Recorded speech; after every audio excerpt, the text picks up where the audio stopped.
Everyone has to eat, especially when you're trying to get an education, and for a lot of students they often face the choice of buying a textbook that might cost £40 for their course, or doing that could be 2 weeks of food shopping, but no one should have to choose between food and an education. We decided that we conduct a survey to see if it actually is a problem. So we made a survey on SurveyMonkey and we shared it on social media. We found that out of 81 people, almost 80% found that they struggled to afford to live at university without any other financial aid other than the student loan. A range of people didn't even bother to budget, even though they said that they struggled with money. They also had to rely on full-time jobs, working over summer, working in breaks, as well as their parents' income or other family members. My name's Melissa and I'm doing liberal arts and sciences. My dad's been unemployed for 2 years, so money's been a bit of a struggle for us, and we didn't have a big enough maintenance loan. So first term has been like quite a struggle with getting food for myself and yeah. So I try not to spend more than £20 on food, but obviously my budgeting doesn't incorporate like all the extracurricular stuff, like being able to join in with your friends, like going to the pub, buying a drink. Like I've just had to get tap water and like not join in with stuff like that, which has been quite hard. My friends have had to cook for me and buy food for me. Obviously my mental health has like struggled because I haven't been able to get like the right amount of food to like eat properly, and then just being very stressed about food has kind of taken away from the time I could have been spent like working on my uni work. I am Matthew and I am a second year at BCU and I'm studying fine arts at Margaret Street. Thankfully I haven't been struggling to buy food because my dad gives me an allowance each week as my student loan pays for my rent, so thankfully he helps me out with food costs. But that's about £30 a week, which is a good amount, but even then it's still quite difficult to get everything you need and all the healthy foods you need during the week. So but at one point I did struggle quite a bit, and all I could afford was ramen noodles. So yeah, not being able to afford good healthy food does affect your mental health, so affect your education as well. You will attend lectures and not be able to concentrate, and then that would be a complete waste of time. I know a girl whose parents overall make a good amount of money, a very good amount, but they don't support her.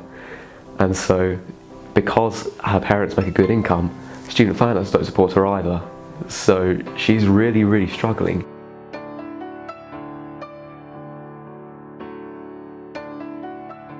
I'm a volunteer for the Real Junk Food Project. So it started here about a year ago, I think. We're in partnership with the national project in Leeds, which started in 2013, and then Birmingham adopted the model, and we've got a partnership agreement with the Real Junk Food Project. So we've been going for 3 years now, and we've got a cafe here in Kings Heath, one in Ladywood and one in Hodge Hill, and there are permanent 3 cafes, and then we pop up at other venues as well. Our whole model is that you wouldn't know whether I was homeless, in food poverty, or whether I was a millionaire and just coming along because I've got a spare day. And we try and foster that environment, but sometimes people will ask for help. They may not just have recognised that they're in food poverty themselves. It's just, oh, I've run out of food because I haven't got enough of my grant left or my loan or whatever. But to put that together with food poverty sometimes it's a little step further. So they may come along anyway and think, oh, there's a place we can get some food, and they might just be coming along for other reasons than food poverty, but it might be the underlying reason is that they haven't got any food left in the cupboards. I think a great campaign for students and for any young people out there is just cook rather than just eat. If you're just buying your food from takeaways, in terms of nutrition as well, you're not getting as much as you would if you prepared food at home yourself. You get much more of an idea of what's going into it. The nutritional value is going to be higher usually because you're cooking it from fresh, and also it's just so much better value for money. You know, you could make something at home for 4 people, 6 people, where you would pay for one person in a restaurant or a cafe or whatever. I have 2 children. I have one who's a student at the moment and one who's been a student, and the temptation out there to just order food, takeaway food that's got very little value to it nutritionally, is really high, and it's marketed at them really strongly as well. Would love to do lessons and cook, but there'd have to be some kind of exchange, yeah. So one of the main aims for our campaign is not just to sort of promote students' sort of general well-being in terms of getting enough calories in each day, but we want to teach them how to make nutritious and tasty meals that make them excited about cooking and excited about looking after their body and taking control and responsibility for their health, because at the end of the day, how you look after yourself can have a huge impact on your well-being for the rest of your life. And so we really want to sort of imbue these positive trends in the students who we work with, and really teach them that they can enjoy food and they can enjoy budgeting, and it makes it affordable, and so it's not a stressor for them. So at school, if you're taught about how to budget, which most people aren't, you probably aren't going to listen because you're not responsible for putting food on the table at the end of the day. It's really not the best time to teach people about budgeting. But when you get to university, students are having to fend for themselves. And if you lay down good foundations at this age and teach students how to build up sort of positive and constructive methods for budgeting and managing their finances, then that can really help sort of make it easier for them later in life. There's not a lot of help for students. There's a lot of awareness around homeless people needing help with feeding themselves, around targeted people who use food banks. But often it's the people who don't go to food banks who might not think about who are actually really hungry. It's kind of accepted that you go to university and you have a wild time, but you know, it's probably not going to be a very healthy time for your life. And student health is really a big issue.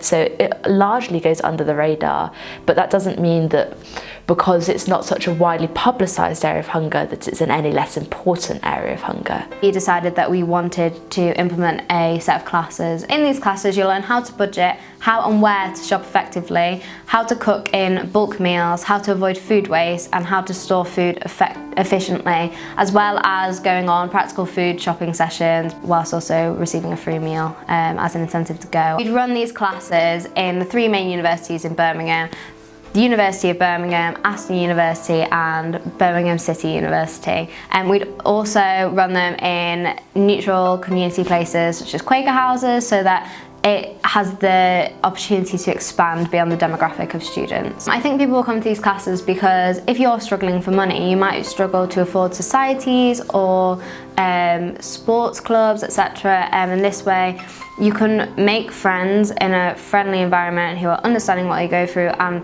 it'll take the pressure off in the week to find meals, to have to cook for yourself, especially if you're in a really intense degree and have to work full time, etc. These classes are a long-term solution. They're not just a quick fix. They're not going to mask the problem. I definitely think that classes would be really helpful. I know a few people who first came to university after not really saving or not learning about budgeting or saving in any way, and within the first couple of weeks I think they blew their entire term's amount of student finance. All they could afford were literally just 20p packet of noodles every day, and like, you know, they were so drained, they looked terrible because they were getting no nutrients at all, and they were very much struggling. So I definitely think that learning how to budget as soon as you start university